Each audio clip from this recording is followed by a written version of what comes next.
I first noticed it in my wife, the dim light projecting from her screen. It was enough to illuminate our small bedroom, the light causing me to wake up. She told me that she just couldn't sleep.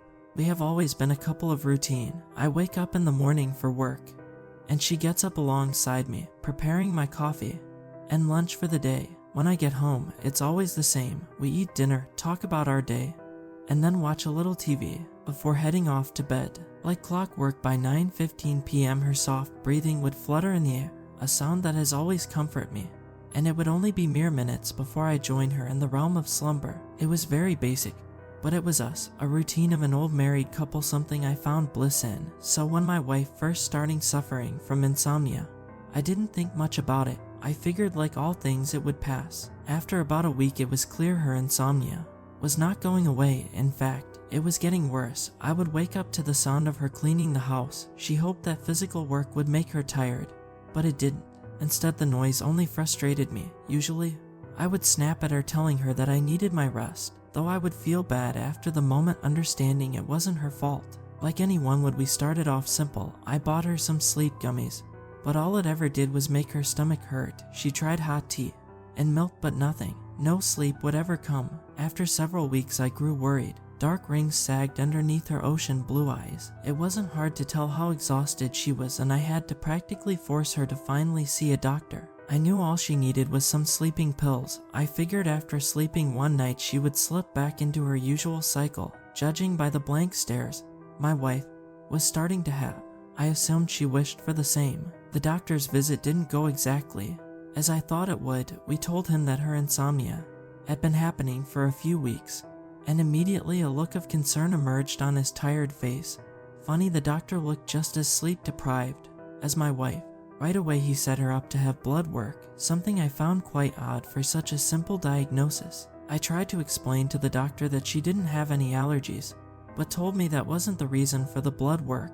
He said that more and more people have been coming to see him for the same reason, because of insomnia. Why is that happening? I asked, utterly confounded. In the moment I thought how bizarre such a thing could be possible. An epidemic of insomnia. It sounded insane. The doctor was just as bewildered as I was, but told me that it was something serious, that people in the droves were filling up our local hospital because of the same issue. We're from a small town, and judging about how the doc was describing it, you would think half of our city were suffering from this hysteria. Either way, the doctor couldn't stop yawning, and eventually handed me a prescription for some sleeping pills. He told me that he needed blood from my wife. She hardly could pay attention, and just nodded in agreement whenever I placed my hand on her shoulder. That's when he asked me if I had done any traveling. I told him no, that we weren't the type of people that like to leave our nest. I asked him why, still befuddled by the whole conversation, while holding my wife's hand as the nurse came in to draw her blood. If there's a contagion going around, we have to notify the CDC, and it won't take long for them to do a full-on quarantine of our town. I know you can see it in my face. I too haven't been sleeping, and I've been banging my noggin trying to remember when it first started, but my mind draws a blank. If you can remember when this started for your wife, or any information, please let me know. There has to be some explanation to all this, the doc told me with practically a whimper. For whatever reason, I stood there for several seconds trying to remember when my wife first told me that she couldn't sleep. I would ask her, but by this point her responses were cold and distant, her face defeated by the fictional monster of insomnia. I don't remember, doc, but if anything does come up I would be sure to let you know, I told him, though all confidence shattered to such a revelation. Before I left, I asked the doctor what would happen if my wife never slept again. Would she die? I barely could let the words escape my mouth, as if saying the sheer words could somehow manifest it into real life. Expect hallucinations. Eventually her mind will start to shut down on its own even though she's awake. Most likely she will suffer from sleep paralysis. But if this thing goes on too long, then it can lead to organ failure. Or at least it's been hypothesized. No one has ever gone more than 22 days without sleep. As you can tell, we are fast approaching that record, he told me as the words pranced around my mind, piercing me with little daggers of anxiety. I gripped the handwritten prescription even tighter in my palm, all too ready to get it filled for the love of my life. On the way to the pharmacy, I did my best to try to remember when my wife first started having problems sleeping. I know it was about a week prior when I originally caught her awake, but by that point I remember her telling me she was having trouble sleeping. I turned to my wife and asked if she remembered anything, but she could only mutter out bits of words. The way her head gyrated up and down smoothly was more indicative of her being asleep, but her eyes were wide open. The mere sight brought tears to my eyes, and my breathing became heavy as all my thoughts were now shrouded with nothing but concern for her well-being. I continued driving as I could hear my wife whimper out a word here and there. I almost felt like leaving town, driving her to the best specialist the big city could offer, but then remembered what the doc had told me about it possibly being an outbreak. Maybe the government was already aware, and driving any further than my usual distance would be met by some blockade or worse, military personnel. That's when I realized the streets were a lot more quiet than usual. I hardly saw any cars on the road. Even though we were a small town, most people would be out and about mowing their yards, working on their gardens, or just out grocery shopping. But there was none of that, just a strong gush of wind that whistled through the narrow streets of our town center. Honestly, the idea of this being airborne frightened me, and trepidation swirled around me as I feared more and more for my wife. As I parked the car, I reached over and gave my wife a kiss on her forehead, stroking her perfect blonde hair, whispering in her ear of how much I loved her. Before getting out of the car, she reached over and grabbed my arm. It honestly startled me. It was the first time she had acknowledged my presence in days. Slowly, my stare crawled away from her grip and up to her eyes. She was smiling. "It's beautiful, darling. It's perfect," she told me. I stood perplexed at what she was talking about, and I calmly asked her what was beautiful. "The moon, honey. It's breathtaking," she replied. I looked up towards the sky, and the sun shined bright as it was still in the middle of the day. I gently patted her hand and placed it back onto her lap, telling her that I would be back. Entering the store, I expected to see my longtime friend Eddie behind the pharmacy counter. Instead, it was his teenage daughter, Sally. The store was deserted. The silence was almost overwhelming. For all the years I've known Eddie, I couldn't ever remember him missing a day of work. Approaching the counter, I cleared my throat, trying to draw Sally's attention, which I found odd since I was the only customer in the store. She was slightly turned away from me, reading something on her phone, and I had to cautiously tap on her on the shoulder. She nearly hit her head on the ceiling at how high she jumped. She grabbed at her chest, exasperated, and pulled out the small earbuds that were wedged firmly into her ears. I didn't hesitate to apologize for alarming her, but showed her my prescription. "Another one, huh?" she exclaimed. I politely smiled, showcasing my aged teeth, not really knowing what she meant by that comment. "Eddie out sick, huh?" I asked her. The annoyed expression on her face swiftly morphed into one of sadness, her frown practically hitting the floor. He hasn't been sleeping," I interjected. Her despondent gaze was telling, and before she could say another word, I told her to give Eddie my best wishes. Before Sally walked away to retrieve my prescription, she yelled out to someone else that was in the store, someone that was apparently behind me. "I'll be with you in a second, sir," she yelped out as she gestured to the man with her pointer finger. I could have sworn I was the only customer in the store. How could I have missed him? I turned to get a glimpse of the man, and my heart began to accelerate. I found his mere presence threatening. The man was tall, wearing an all-black suit while sporting some vintage fedora. He hid his pale face behind a pair of Ray-Ban sunglasses, but even with that, I felt his eyes follow me as I swayed back and forth uncomfortably. The man didn't say a word, never even acknowledged Sally's words. Instead, he stood there watching me, unmoving but menacing. As soon as I got my prescription, I scurried out the store faster than I had moved in quite some time. I dare not look back, though my curiosity was too triggered not to, and as I walked out the doors to the abandoned pharmacy, I carefully turned my head to see if the horrid man was following, and to my relief, he wasn't. Getting back to my car, my wife was gently tapping her head against the window, still muttering on about the moon. I wanted to tell her about the strange man, about the dead pharmacy, but my words would have only fallen on deaf ears, so instead I turned the engine on and headed home. As you probably could have guessed, the pills did nothing for my wife. She took multiple, but still continued to stay awake, if you even want to call it that. She would aimlessly walk around the house, bumping into walls, without a care in the world, her eyes sunken into the back of her skull, as the dark rings began to turn purple, bruised to the point of them gashing open with how swelled they were.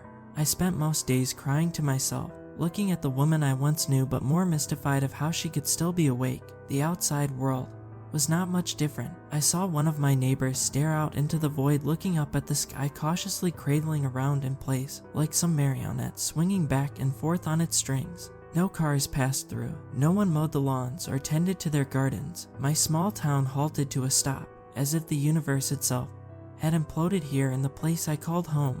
Though, when checking the news station, not a word was said of what was happening here. The realm that existed beyond the borders of my city seemed unaffected. Television programs still aired.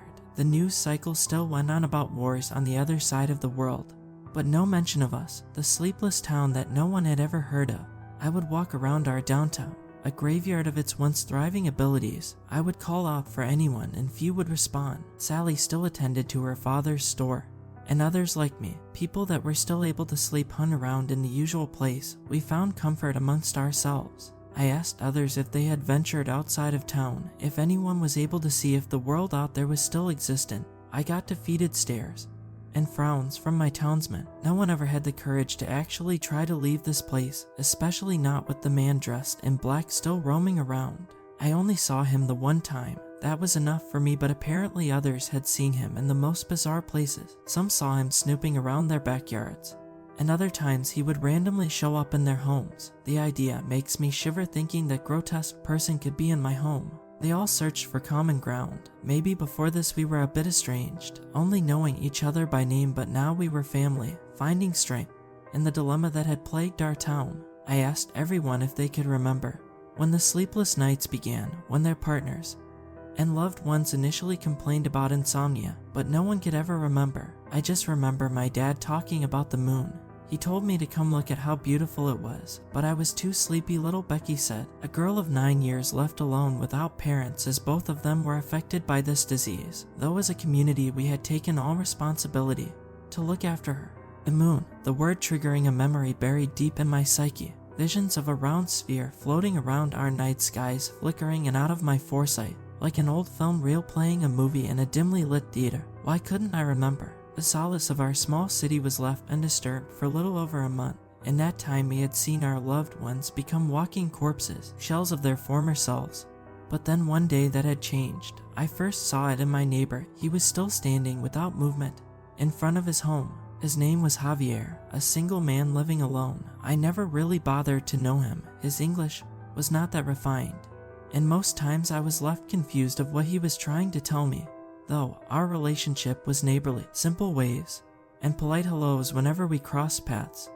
But now the single man stood alone on his porch, still looking up at the sky with such intent, as if he were trying to grow wings and fly back to the heavens of where he came. I wondered how long these people could really last. No sleep, and I can only assume no food. What was keeping these people alive? I forcefully fed my wife, forced as much food as I could down her throat without her choking. I hooked up an IV to her arm, though it would become dislodged constantly as she roamed around the house. It wasn't easy, but I took care of her to the best I could. I knew we had no other choice. The hospital was a dead zone. No signs of any life. Even our doctor no longer answered his phone. One of the awake as we called ourselves, worked up the courage to try to leave.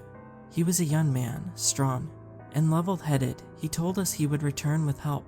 We all cheered him on, our last hopes instilled with his return. He told us he would routinely send updates through text. If that failed, then through other means like social media. We all stared wide-eyed as if the man was Indiana Jones here to save the day. The updates came as promised, in intervals of 30 minutes. He said there was no blockade or checkpoint, no soldiers of any kind trying to stop him. But after several hours the updates became disparaging, the words not making any sense, just mindless dribble, and eventually the word that had haunted my mind for the last several weeks. He typed, the moon. Those are the last words he sent us, the moon. People tried replying back, wanting to know what about it. Was he okay? Was there a world beyond our limits? But then there was nothing, no more responses or texts. The young man that we had hoped would save the day became nothing, a ghost lost to the void of our town. So most gave up hope. Most of us spent our days burrowed away in our homes, waiting for the end, the moment our loved ones would pass, or more dreadfully the day that man dressed in all black would come for us. I spent my time staring out the window looking for what was coming. As they say, no one ever sees. But that didn't dissuade me. I needed to know when he would come for us. I sat in my chair by the window, always watching, always searching. And that's when I finally saw Javier move, his peaceful stance interrupted by some magical force, a sinister one as his joints spasmed in angles that shouldn't be humanly possible. He began screeching in agony as his face contorted nightmarishly. I stared on with disbelief. Was this the final moment? Was his body giving out? Would this happen to my wife? My mouth gaped open with wonderment, hoping this would all end. The scene was too gruesome, the sounds were too devilish. But the yelling stopped, and his blank stare returned. I opened the window and yelled out to him. Maybe he was back to normal. Maybe this disease had been flushed out of him. "Javier," I shouted out as the sun cautiously set behind the horizon. He didn't turn to me. Instead, he slowly walked out into the middle of the street, still looking up towards the sky, his small steps uninterrupted by any obstacle. Once in the street, he returned to his simple movements of rocking back and forth on some pivot, arms swinging alongside of his body. I didn't know what to think of this. Clearly something had changed, and all I could do is watch with horror as the night sky approached, shrouding my view with a blanket of the unknown. Throughout the night, I stayed by the window waiting for the moment that man would arrive. Perhaps he was the piper himself, enchanting people towards his song. But out of the shadows, it wasn't the man dressed in all black that appeared. Rather, it was more of them, my fellow townfolk that had been dreaming, as they stand all cautiously stepping towards my view. And they all gathered in the middle of the street, standing next to Javier. I saw our doctor amongst the crowd. He was one of them now. Along with Eddie, Sally did her best to pull him away from the crowd, yelling for him to snap out of whatever trance was guiding him, but to no avail. She couldn't stop her dad, who was twice her size. The people collided into one another like an ant pile, swarming in masses. And that's when I remembered my wife. She too soon would be pulled to this ghastly scene. I ran downstairs yelling out my wife's name, disregarding the fact she wouldn't have responded in her state. She was repeatedly crashing into our front door, trying to open it. I had nailed it shut with a small 2x4. Apparently, she couldn't see it. I grabbed out at her, slapping her, trying to awake her from this delusion. But all she returned was her glazed over stare, and those words, "The moon, oh how beautiful it is." Her body began convulsing. I tried to calm her as I gripped her in my embrace the best I could, but she wiggled out of my reach and once again headed towards the door, slamming her full weight, trying to break it open, trying to join the others. She snarled and cried, wanting to be let out, thrusting me away at any attempts to stop her. Only one thought came to mind, something I had never done to her in our 30 years of marriage. With as much force I could generate, I hit her across her head, knocking her out. I caught her limp body before it hit the ground, and picked her up and placed her on the couch. For the first time in almost 2 months, my wife was sleeping. Her soft breathing that usually cradled me to sleep permeated in the air. With its sound, a bit of jovial relief washed over me, especially now knowing she wouldn't be joining the others. That's when a bright light erupted all around me, the light seeping through any opening from the outside. The night sky became day, and I covered my eyes as the immense light practically burned my retinas. I could hear Sally scream out with terror from outside. She was yelling for help, but her pleas were washed out by the others groaning out in unison, some feverish dream that embodied them. I made my way to the window, still trying to shelter my eyes from the light, but my curiosity needed to know what was happening. I peeked out behind the curtain of our front window, narrowing my eyes as they adjusted to the bright light that had invaded my home. All the people were encapsulated in the light, the soft glow illuminating their dead faces, and they all stared up with euphoric moans, all except for Sally. She was trying to run away, but something about that light kept her in place. I could see her body moving with aggression, as if she was running a marathon. But she went nowhere. She remained with the others. That's when perhaps I made a mistake, but one I think anyone would have made. I decided to look up at what was creating such a light, and for the first time I could remember it, the moment it had happened, the time my wife called me to the window to look at the moon. She was drinking her tea, standing at our bedroom window looking up at the night sky. She told me it was beautiful, that I had to take a look, so I did. I approached from behind her and embraced her from around her hips, pulling her into my own. I gently pushed away her hair as I planted a small kiss against the angle of her neck. Then I finally looked out the window and saw it, the moon. It wasn't the moon, it was something else, something that couldn't be described, a round sphere that hovered without noise, and it seemed to be mere meters away from our home. Why couldn't I remember this before? Now I was once again face to face with the monstrous pulsating orb, and a feeling of elation inundated me. I couldn't look away, and finally, I realized just how beautiful the moon really was. My stare didn't last long, or at least it didn't feel as if it did, but something pulled me away from the window. It was a person covering my mouth with some cloth. A stench flooded my nostrils as I felt faint and whoever it was lay man down onto the floor. A brief glimpse before passing revealed to me it was him, the man that I feared most. It was the man dressed in all black standing tall over me, bringing a finger to his mouth in attempts for me to stay quiet. And then there was nothing, just darkness, me entering the dream world where I could only imagine I remained in for hours. My wife awoke me, her soft voice bringing me back to life. And as I lifted myself up, I grabbed at my head as a sharp pain jabbed away at the crevices of my mind, almost causing me to vomit. That's when it came to me, the revelation that she was back home where she belonged. The dark rings that infested her beautiful eyes were gone. She was how I remembered her.